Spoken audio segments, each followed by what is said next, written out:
Истражувањето ги опфаќа платите на мажи и жени на менаџерска функција во 2007 година. Жените заработиле 81 цент за секој долар што го заработиле мажите. Иако жените сочинуваат 40% од менаџерите на сите нивоа, само 3% од нив се извршни директори. Овие податоци представуваат само мало подобрување споредено со ситуацијата во 2000 година. Во минатото популарно објаснување за нееднаквоста на платите меѓу половите беше дека жените се со помало образование. Меѓутоа минатата година 58% од лицата кои добиле универзитетска диплома или магистерска титула биле жени, а по прв пат биле поброени од мажите во бројот на докторски титули. Конгресменката Керолин Малони вели: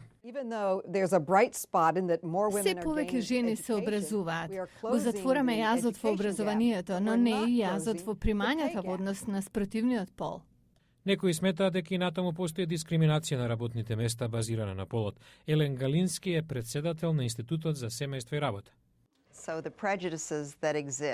Предрасудите се базирани на идеи од друго време, друг вид на економија, друг вид на семеен живот, што денес не постои. Некои дури сметаат дека жените се прескромни и не преговараат за платата како што тоа го прават мажите. Како контраст на трендот се немажените жени и оние кои немаат деца во поголемите градови и тоа на возраст меѓу 22 и 30 години. Заработуваат 8% повеќе од мажите во истата категорија. Сепак, за мажените жени со деца диспаритетот во платата се уште е присутен.